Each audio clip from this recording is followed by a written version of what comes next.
Después de tener este tiempo tan bello de cantos, de alabanza, pues vamos a seguir ahora con la palabra del Señor. Con ustedes, en el segundo servicio, estamos predicando, estamos enseñando la segunda carta de Pablo a los tesalonicenses. Les pido por favor que en sus Biblias vamos a segunda de Tesalonicenses, capítulo 2. Segunda de Tesalonicenses, capítulo 2, versículos del 10 al 12. Segunda carta de Pablo a los tesalonicenses, capítulo 2.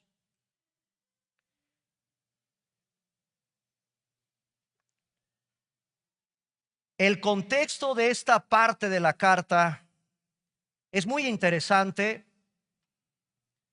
para todos los que quieren conocer cómo estar preparado para los últimos tiempos. Sí, te aviso, estamos en los últimos tiempos. Desde que Cristo se fue al cielo hasta el día de hoy, todos estos 2000 años, yo sé que para ti y para mí es mucho tiempo. Sí, nada más que para el Señor un día son como 1000 años. Así que desde nuestra perspectiva tan terrenal, tan humana, han pasado 2000 años aproximadamente de estos últimos tiempos. ¿Cómo debemos de estar preparados? A la iglesia de Tesalónica se infiltraron por ahí algunas malas enseñanzas, perturbaron la paz de la iglesia de Cristo en Tesalónica. Se pensaba que ya estaban atravesando el juicio venidero del Señor en estos tiempos. Pensaron que lo que Pablo les había enseñado de un rapto, les dijo Pablo, les enseñaba Pablo en Tesalónica que los que estemos vivos seremos arrebatados en los cielos. Y la iglesia se perturbó porque pensaron que se quedaron, que el Señor no se acordó de los cristianos de Tesalónica. Pablo tiene que calmar, aclarar, especificar qué tiempos estaban viviendo en la iglesia de Tesalónica. Y desde entonces, la iglesia de Cristo tiene que estar preparada para estos últimos tiempos. Solo al Señor le compete saber cuándo regresará. Y hemos estado revisando, hermanos, todas, al menos las principales posturas que se deben de estudiar en el fascinante y maravilloso mundo de la escatología. Tú puedes tener como amigos cristianos amigos preteristas. No pasa nada. Muy interesante creer que el anticristo es una figura de la historia. Nerón, por ejemplo, puede reunir el perfil para ser sin duda un anticristo en la historia. Eso te puede enseñar un cristiano preterista. Vimos también rápidamente lo que es el futurismo. Dentro de la corriente de la escatología, ellos enseñan que el anticristo puede ser un líder político que también tiene que ver con la religión, asociado con el periodo de la gran tribulación. Otros hermanos nuestros ponen su mirada en la historia del papado en Roma, y a esta corriente de interpretación escatológica se le llama historicismo. El anticristo forma parte de un sistema, de una institución. Y si hay una institución o un sistema que es contrario a las Escrituras, se encuentra precisamente en el Vaticano. Otros cristianos creen en el idealismo. La corriente escatológica del idealismo enseña que el anticristo es ese símbolo, es el símbolo eterno del mal, en oposición constante a Cristo. Otros hermanos son amilenialistas, que consideran también que a lo largo de la historia el anticristo puede ser un símbolo del espíritu del mal presente en diferentes formas a lo largo de la historia. Existe también el postmilenialismo, a donde ven al anticristo como un sistema o una figura hostil al evangelio, que será derrotado conforme avance el reino de los cielos. Otros más son premilenialistas, que ven en el anticristo una persona real, una figura que surgirá precisamente en el final de los tiempos. Todo eso lo hemos revisado porque cuando Pablo habla aquí de un inicuo, ¿quién es? ¿A qué se refiere el apóstol Pablo con ese hijo de perdición? Que es un título que tenía Judas en el Nuevo Testamento también. ¿Quién es este inicuo a quien el Señor matará con el espíritu de su boca? De tal manera que los cristianos tenemos que aprender, conocer, estudiar, leer mucho de escatología para tener más claridad en estos temas que son complejos. El tema de esta tarde, una realidad aterradora. Les voy a mostrar cómo hay algo más aterrador que el mismo anticristo en la Biblia. Aquí vamos a revisar una realidad aterradora de lo que pasa con los incrédulos, con aquellos que deliberadamente no obedecen, no quieren venir a Cristo, arrepentidos y creyendo en el evangelio de la gracia de Dios. Hemos revisado en estos versículos que la Biblia nos insta a no dejarnos engañar. Y si hay algo que pulula en el ambiente de los últimos tiempos, es el engaño. En 2 de Tesalonicenses capítulo 2 versículo 3, Pablo fue claro cuando le dice a la iglesia: nadie, y nadie es nadie, os engañe en ninguna manera. Y el apóstol, inspirado por el Espíritu Santo, nos lleva a otras señales: apostasía y la manifestación de este hombre de pecado. No dejémonos engañar, hermanos. En el capítulo 2, versículo 3 al versículo 5, no seamos olvidadizos.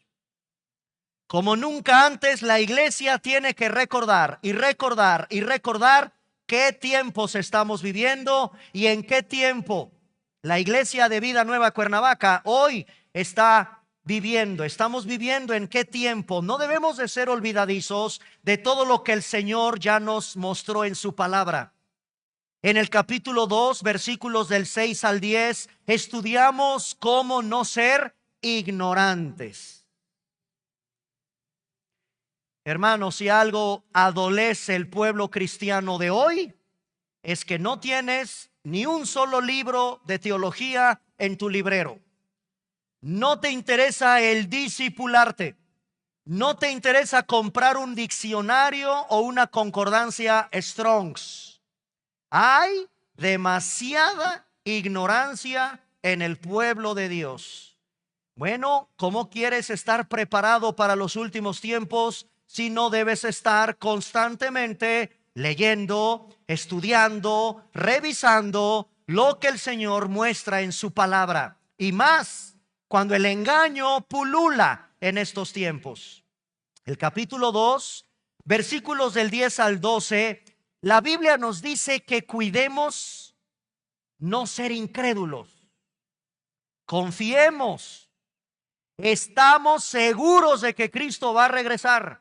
Eso es una doctrina esencial, muy esencial, fundamental. La iglesia tiene que predicar eso, el regreso de Cristo.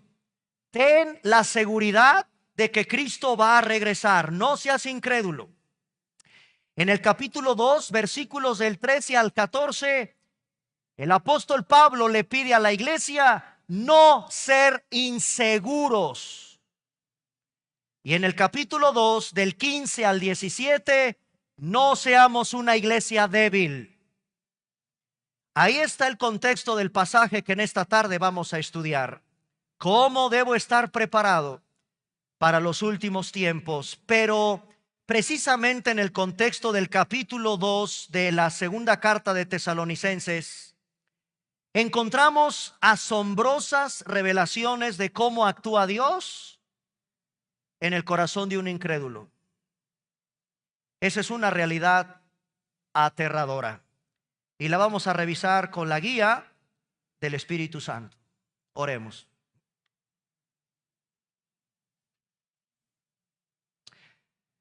Amado Señor y Dios, vengo porque tú me convocas a estar en tu casa, a estar con tu pueblo. Nos has convocado a esta asamblea de redimidos. Nos has llamado fuera de la pertenencia de un mundo caído. Padre, he venido a escuchar tu palabra. He venido a formar parte de tu iglesia en la tierra. Te pido, Señor, que abras mis ojos, mi entendimiento para conocerte más a ti. Y conforme más conozca de ti, más enamorado pueda estar de ti. A pesar, Señor, de que sé que tú eres un Dios de justicia. Amado Padre Celestial, para todos los que estamos en Cristo, te agradecemos tanto, Señor, que por gracia estemos disfrutando de la vida abundante y plena que Cristo nos ofrece desde esa cruz. Gracias por tu palabra. Dame el oído, dame el entendimiento sensible a la voz de tu Espíritu, Señor, y háblame en esta tarde. Confróntame si es necesario. Y gracias te doy que por amor estoy aquí, Señor, rindiendo mi vida, esperando tu glorioso regreso. Esa es una verdad fundamental en mi corazón que nadie va a arrancar. Y mientras espero tu glorioso regreso, ayúdame a vivir la vida piadosa que tú quieres que yo viva. Todo esto sea para la gloria de tu santo nombre. En el nombre de Cristo, por los méritos de Cristo, oramos. Amén. Hermanos, no nos sorprende de que el anticristo, si es que comulgas con el premilenialismo y consideras que el anticristo es un ser humano, es una persona real, vaya a engañar a este mundo perdido. Lo hemos revisado. Los no redimidos, los que no conocen a Dios, los que no obedecen al evangelio de nuestro Señor Jesucristo, los que no recibieron el amor de la verdad, los que escogen voluntariamente amar su pecado, creer las mentiras de allá afuera, mentiras diabólicas desde luego, y odiar el evangelio, Dios va a tratar con ellos de una forma muy terrible. No nos debe sorprender que Pablo hable de esa condena para los que no creen en el evangelio de la gracia de Dios. Pero en el capítulo 2, versículo 10, a partir del versículo 10 y al versículo 12, hermanos, ahí hay una realidad aterradora. Leámosla. Y con todo engaño de iniquidad para los que se pierden, por cuanto no recibieron el amor de la verdad para ser salvos. Hermanos, hay que predicar de esto con toda la severidad, pero también con el amor y la compasión para todos los que me están escuchando. Mi amigo, la Biblia dice que hay seres humanos que se van a perder. Hay, de acuerdo a la Biblia, personas que por su engaño y por el engaño están perdiéndose. Y me llama tanto la atención el amor con que Dios dice, es mi mensaje de amor por ti. Y a pesar de que es un mensaje de amor, hay personas que se pierden, no reciben el amor. El amor, ¿cómo me llama la atención? Este es solo en el Nuevo Testamento, a ese mensaje de verdad, Dios le llama, es mi mensaje de amor de la verdad. ¿Para qué? Para que sean salvos. Yo les compartía que no puedes escuchar una mejor noticia que esa, que el Evangelio, la buena noticia. No estás perdido ya. Ven a Cristo, arrepiéntete y cree en el Evangelio. Cree lo que pasó en esa cruz. Arrepiéntete, mi amigo. ¿Qué mensaje de amor más grandioso? ¿Qué mensaje tan amoroso? Mira la cruz. Mira la cruz. Contempla a ese hombre clavado en esa cruz. ¿Qué cosa es eso? Amor. Un mensaje de amor por ti. Un mensaje de esperanza para ti. Sí, hermanos, pero no todo es amor en el Dios de la Biblia. El Dios de la Biblia ahora en el versículo 11 nos dice algo de su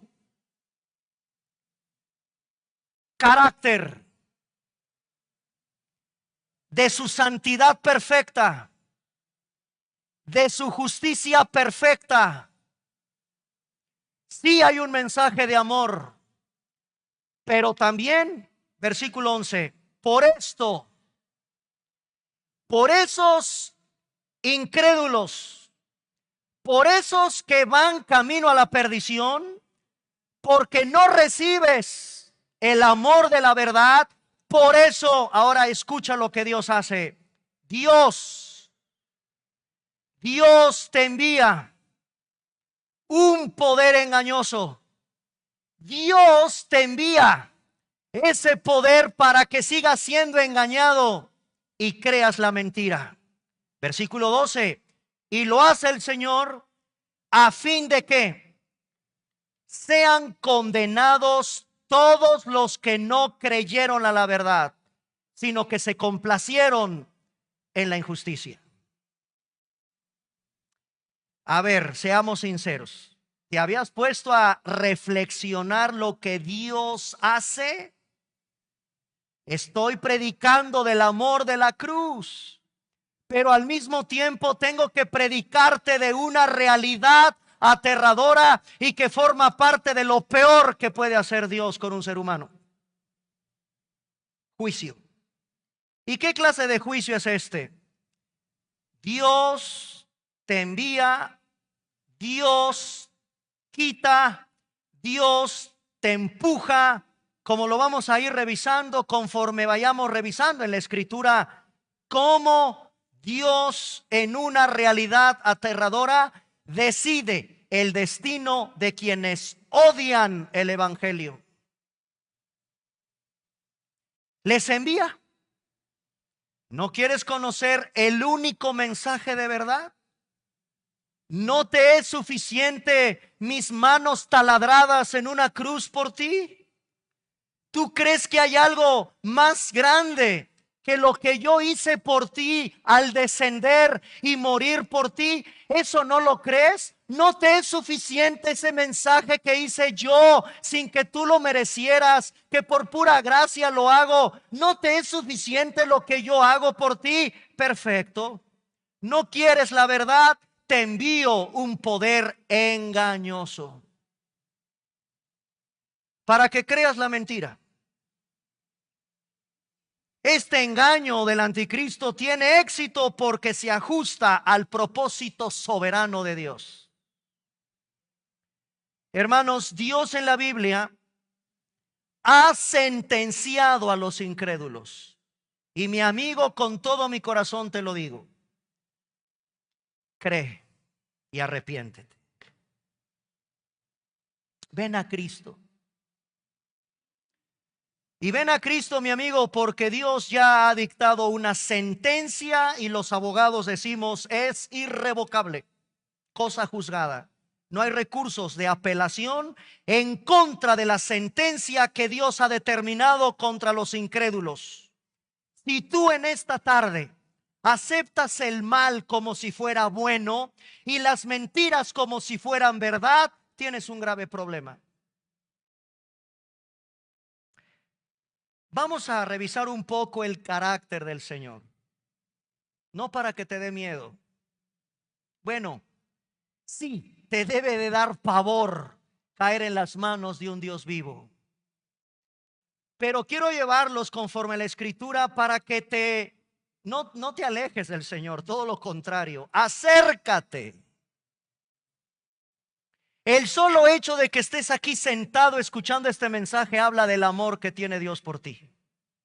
Increíble. Acércate, mi amigo.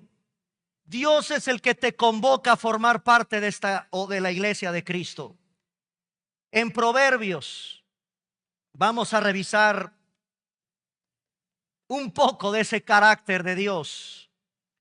En el libro de Proverbios, capítulo 5.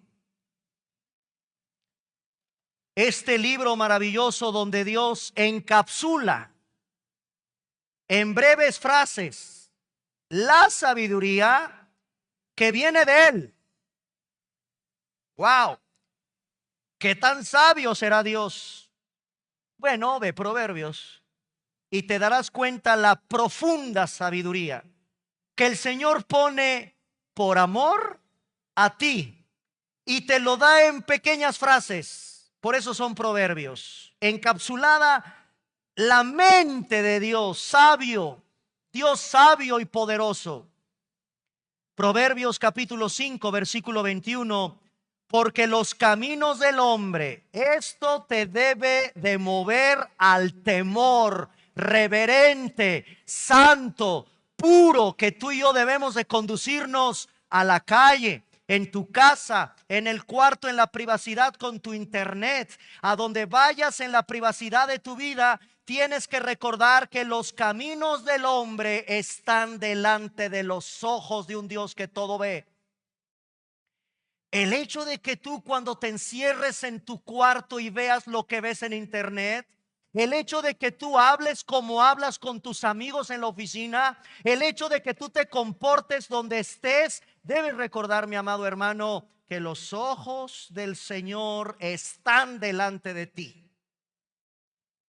En todo momento, aunque duermas o estés despierto, los caminos del hombre están ante los ojos de Jehová. Y escucha, Él considera todas tus veredas. Ahora vean el 22. Y ten mucho cuidado.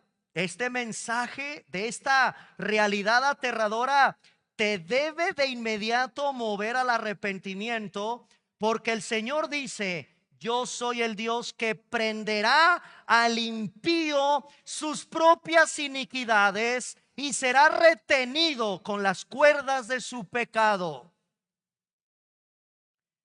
Prenderán al impío sus propias iniquidades. Perfecto, ¿eso quieres? Eso tendrás. Retenido, preso, con las cuerdas. ¿Qué palabras, qué símbolos usa la Biblia para describir al pecador no arrepentido? Estás preso, amarrado, no hay libertad en ti. ¿Cuánto trabajo te cuesta levantar las manos en la alabanza? ¿Cuánto trabajo te cuesta leer la Biblia? ¿Cuánto trabajo te cuesta decir la verdad y decir: sí, me equivoqué? Retenido con las cuerdas, y esas cuerdas se aprietan cada vez más que no te arrepientes de tu propio pecado. Hermanos, las consecuencias de todo esto es que es rechazar el arrepentimiento. No se te olvide, el Señor ve todo lo que el hombre hace y en su misericordia detiene el juicio que te puede venir de manera inmediata. Otra vez, ¿sabes por qué tú y yo? ¿Sabes por qué tú y yo estamos hoy aquí? Llegamos, ya nos tomamos un cafecito en la mañana, tomaste tu transporte, llegaste a la iglesia. Mi amigo, mi hermano, no se te olvide, el hecho de que tú y yo hoy estemos de vivos, todavía vivos y aquí de pie, es por la simple misericordia del Señor. No me levantes la mano porque el primero que la levantaría soy yo, pero ¿hay algo de qué arrepentirnos? Sí. La vida cristiana es una vida diaria de qué? Arrepentimiento. Y en su misericordia, el Señor detiene su juicio de manera inmediata al pecador. Espera Dios que te arrepientas, de lo contrario quedarás atrapado en tu propio pecado. No hay peor juicio que Dios haga sobre un incrédulo o sobre un pecador no arrepentido que decirle: Dios, puedes hacer tus propios deseos. Eso es lo que está diciendo la Biblia cuando dice que Dios envía ese poder engañoso. Fíjate lo que hace el Señor. Puedes tener tus propios deseos. Voy, dice el Señor, voy a remover mis frenos de tu vida. Estámpate. ¿Quieres ir a ese ritmo de vida acelerado que llevas? Correcto. Te dije que no. Te dije que le bajes. Te dije que consideres esto. Te dije que eso no es correcto. ¿Y no quieres? Perfecto. Remuevo de tu vida los frenos. Otra manera en que el Señor actúa es: ya no voy a ser un obstáculo para ti. Así que, mi amigo, si en esta tarde el Señor te está incomodando con algo, si en esta tarde el Señor ha sido un obstáculo para ti, cae de rodillas y dale gracias. Eso es amor. De lo contrario, mi amigo, cuando veas que en tu vida ya no hay obstáculos y vas de mal y mal y mal, y lo peor es que crees que vas muy bien, nadie te cacha, a nadie le rindes cuentas, crees que tú vas solito. Mira qué fácil pensé que iba a ser, ahí voy y sigo con la amante y sigo con mis ondas y sigo con mis pecados ocultos y sigo. ¿Sabes una cosa, mi amigo? Ten cuidado, tal vez Dios ya quitó de ser un obstáculo en tu vida. ¡Qué terrible! Oye, por favor, dale gracias al Señor de que en esta tarde Él sea un obstáculo para ti. Eso es amor.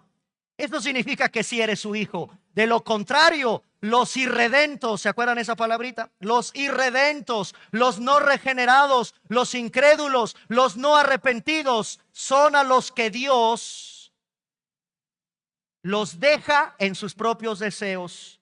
Remueve el freno en la vida de ellos. Dios ya no es un obstáculo. Hermanos, les presento el peor juicio que Dios hace sobre un ser humano. Obviamente aquí en la tierra, porque cuando partan a la eternidad serán llamados a comparecer ante el juicio. Aquí en la tierra no hay peor juicio que Dios quite, remueva el freno o Dios sea un obstáculo. El día que veas que en tu vida ya Dios deja de ser un obstáculo, preocúpate.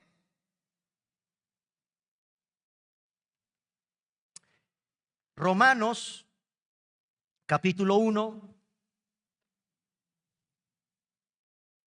Pastor, yo pensé que Dios como juicio iba a mandar fuego del cielo a quemar toda una ciudad como California.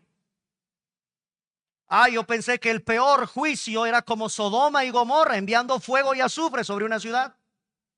Yo pensé que el SIDA, de esos que quisieron abusar y romper las reglas de la santidad sexual, el SIDA, pensé que ese era el juicio del Señor más terrible, el ébola, las pestes.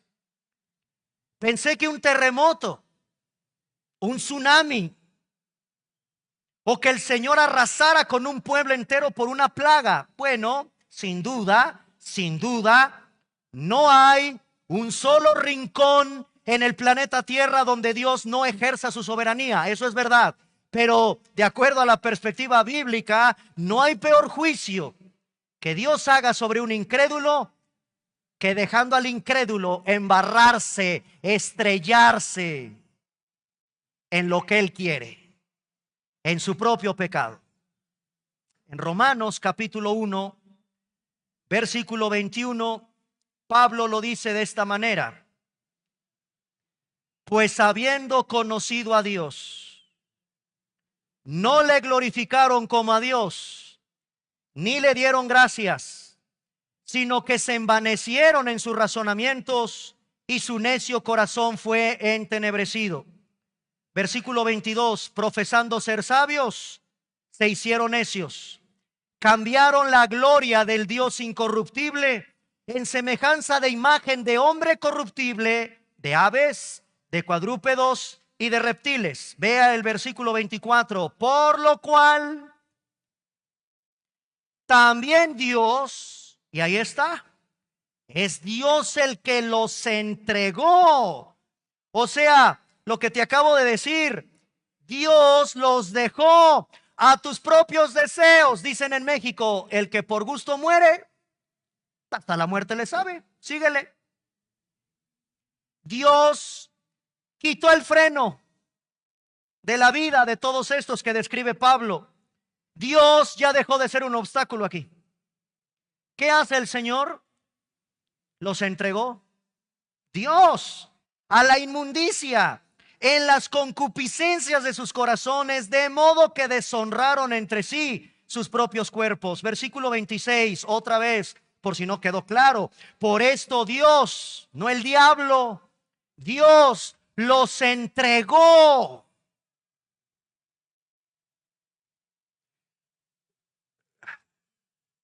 Miren, en alguna ocasión hemos platicado con personas que tienen mucha inmoralidad sexual. ¿No se arrepienten? ¿Qué tiene de malo? Es que ¿qué tiene de malo? Dios los entrega a pasiones vergonzosas. Sus mujeres cambiaron el uso natural contra naturaleza. Estás atentando contra la naturaleza de Dios en tu cuerpo. Versículo 26. Por esto Dios los entregó a pasiones vergonzosas. Sus mujeres cambiaron el uso natural porque Él es contra naturaleza. Versículo 28. Y como ellos no aprobaron tener en cuenta a Dios, Dios los entregó a una mente. Ya vieron cómo es Dios el que entrega a una mente reprobada para que hagan lo que no convenga. No hay peor juicio que ese. Ahora, en la historia vamos a llevarlo a una persona real de carne y de hueso que haya experimentado esto. Porque estoy seguro que ahorita, caray, con razón, fulano que no quiere, está cada día más depravado. No quieren, se van hundiendo más. Sí, yo conozco gente así. No ventilo nombres por respeto, pero conozco con nombre y apellido personas que sé que están mal y no quieren venir a Cristo, no aceptan venir a la iglesia, no quieren, les muestras, no, y los veo peor, más degradados, más inmorales. Yo no sé si te ha tocado ver las conversaciones de los tiempos de ahora en un Sanborns, en un restaurante. ¡Qué barbaridad! Está más degradada la sociedad, hermanos. Ahora que fue Navidad o todas estas festividades de fin de año, qué incómodo es estar con familiares no cristianos. ¡Qué incómodo! Bueno, van de mal en peor, hablan peores cosas, más vulgares. Qué triste. Sigamos teniendo misericordia de ellos. Oremos por la salvación de ellos, pero vaya que se cumple lo que la palabra de Dios dice. Vamos a hablar del faraón. En la historia, Egipto tuvo gobernantes llamados los faraones. Ese faraón del libro del Éxodo es el típico ejemplo de un terrible juicio de parte del Señor. La historia del faraón es un recordatorio sombrío de que Dios endurece los corazones de quienes insisten en endurecer su corazón.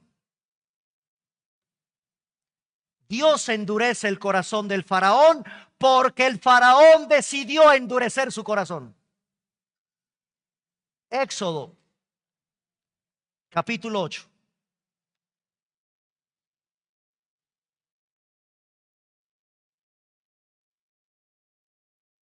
Éxodo capítulo 8, versículo 15. Pero viendo Faraón que le había dado reposo. Aquí quiero que noten cómo es clara la Biblia. No es Dios. ¿Quién es el que endurece? El faraón. Viendo Faraón, no pasó nada. No hay problema. Sigo como gobernante. No le hago caso a Moisés. ¿Qué dejarlos en libertad ni qué nada? ¿Qué Biblia ni qué nada? Así es mi vida. Así me voy a morir. Y no me importa, eso me gusta. Mi gusto es, dice la canción, y así me voy a morir. Bueno, viendo Faraón que le había dado reposo, él, el faraón, endureció su corazón y no los escuchó. Dios ya lo sabía. Dios ya sabía a qué títere se iba a enfrentar. Lo que pasa, hermanos, es que nosotros leemos la Biblia muy fácil, pero el faraón era temible. Eran descendientes como los emperadores romanos, descendientes de los dioses. Eran hombres poderosos. Nadie se podía enfrentar a este hombre. Sí, hermanos, solo que para Dios los gobiernos, las naciones, dice el profeta Isaías, son como polvo. Para el Dios de la Biblia, las naciones, la gloria de las naciones y de los imperios, dice el profeta Isaías, son como la gota que cae del cubo de hielo. Así ve Dios a las naciones. Capítulo 8, versículo 32. Mas Faraón endureció aún esta vez su corazón y no dejó ir al pueblo. Capítulo 9, versículo 34. Y viendo Faraón que la lluvia había cesado, el granizo y los truenos, ¿qué dice que hizo? Se obstinó en pecar. Se obstinó en pecar. Y endurecieron su corazón, él y sus siervos. Ahora claro, aquí está, versículo 35. Y el corazón de Faraón se endureció y no dejó ir a los hijos de Israel como Jehová lo había dicho por medio de Moisés. Ahora rápido vamos a Primera de Samuel, capítulo 6. Primer libro de Samuel, capítulo 6, versículo 6.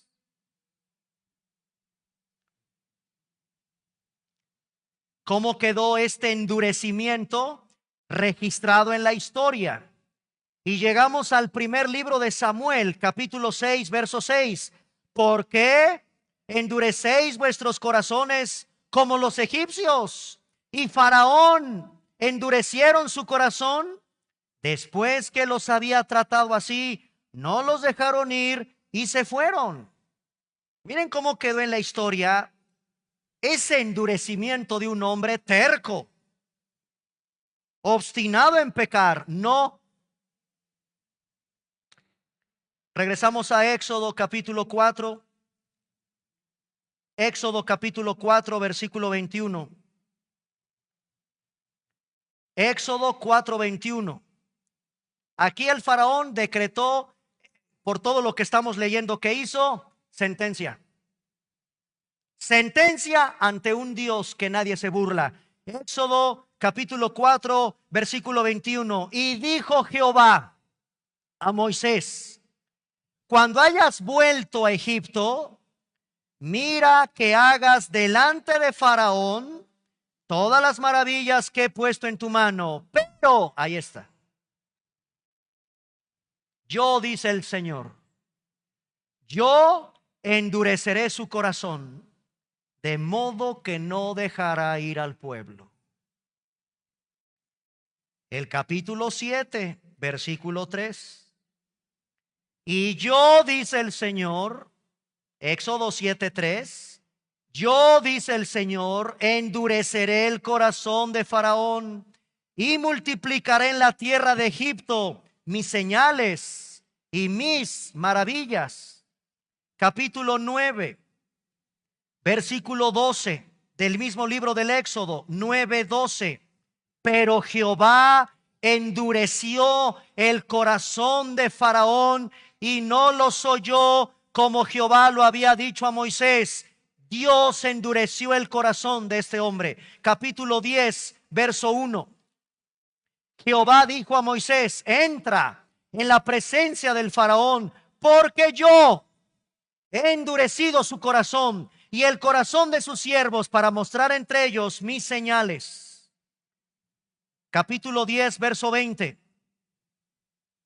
Pero Jehová endureció el corazón del Faraón y éste no dejó ir a los hijos de Israel. Capítulo 10, verso 27. Pero Jehová endureció el corazón del Faraón y no quiso dejarlos ir. Capítulo 11, versículo 10. Y Moisés y Aarón hicieron todos estos prodigios delante de Faraón, pues Jehová había endurecido el corazón del Faraón y no envió a los hijos de Israel fuera de su país. Capítulo 14, versículo 4.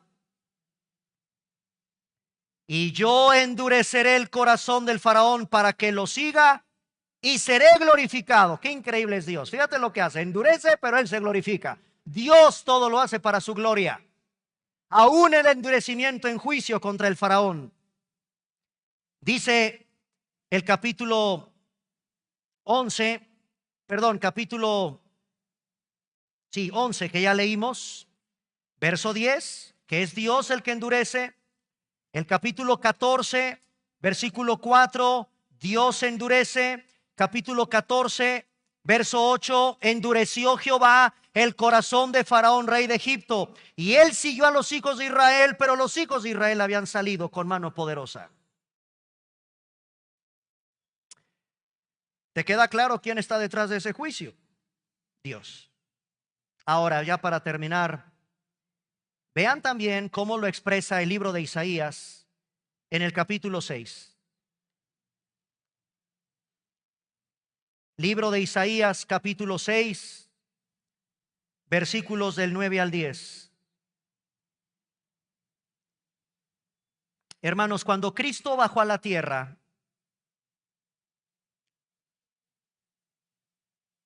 nos enseñó en parábolas a ver cuál es el propósito de las parábolas. El sembrador salió a sembrar, o el hijo pródigo, o la viuda pobre. Hermanos, ¿cuál es el propósito de las parábolas? Tiene un doble propósito. Para entender ese doble propósito, déjenme ir a Isaías capítulo 6, versículos del 9 al 10. ¿Listos? Y dijo: andad y di a este pueblo, oíd bien y no entendáis. Ved, por cierto, mas no comprendáis. Versículo 10. Qué cosa tan terrible. Engruesa el corazón de este pueblo, agrava sus oídos, ciega sus ojos, para que no vean con sus ojos, no oigan con sus oídos, ni su corazón entienda, ni se conviertan y haya para ellos sanidad. aquí se encuentra el propósito de las parábolas. Este pasaje de Isaías lo retoma Mateo, el Evangelio, lo retoma Marcos, lo retoma Juan, lo retoma el libro de Hechos, lo retoma Pablo en Romanos, escúchame, para demostrar que quienes rechazan con persistencia la verdad serán incapaces de creerla. Dios endurece el corazón y los incrédulos se quedarán en ese sendero de perdición que escogieron. Para terminar, les voy a decir cuál es el doble propósito de las parábolas. Mateo lo dice, capítulo 13. Y miren qué hermoso es el Señor, en parábolas. Qué cosa tan extraordinaria que Cristo usa a los pajaritos del cielo. Cristo usa las semillitas del sembrador. Cristo usa el ejemplo de los terrenos con piedras, con espinos. ¡Qué maravilla conocer la parábola del hijo pródigo! Cristo usa una historia maravillosa de un hijo rebeldón que se va a perder en el mundo y empieza a tener hambre y empieza a convivir con cerdos. Oigan, hermanos, qué hermoso es el Señor cuando nos habla del dinero en parábolas. Qué hermoso es Cristo cuando nos habla cómo es el reino de los cielos. ¿A qué se parece el reino de los cielos? Bueno, espero que tú tengas la verdadera razón por la cual el Señor te habla en este lenguaje tan hermoso, tan sencillo. Mateo capítulo 13, versículos del 10 al 17. Mateo capítulo 13, versículos del 10 al 17. Acercándose los discípulos le dijeron: ¿por qué les hablas por parábolas? Ahí está la razón. Él le respondió y les dijo: ahí va, ¿por qué? ¿Por qué el Señor te quiere hablar del hijo pródigo, de la semillita, del campo? Escucha, porque a ustedes les es dado a saber los misterios del reino de los cielos, pero ellos no. ¿Ya vieron el doble propósito de una parábola? ¿Por qué tú sí crees? ¿Por qué sí te cae el 20 de lo que es ser un hijo pródigo? ¿Por qué tú sí crees lo que es la Biblia como una semilla que cae entre piedras o una semilla que cae en buena tierra? ¿Por qué tú solo crees? Número uno, las parábolas revelan una verdad espiritual. Y dos, esconden una verdad en juicio para el incrédulo. La parábola de una semillita y de un pajarito, sí, te revela el Señor una verdad espiritual, pero al mismo tiempo esconde la verdad en juicio para un incrédulo. Eso lo explica Mateo capítulo 13 del 10 al 17. Así que mi amigo, en esta tarde no hay más que dos vías: o creer o rechazar el mensaje de la verdad. Hasta aquí lo voy a dejar. Quiero retomar un poquito este doble propósito de las parábolas, porque ya vimos que el juicio del Señor es terrible para el incrédulo, el que no quiere recibir el amor de la verdad para ser salvos. Pónganse de pie, por favor.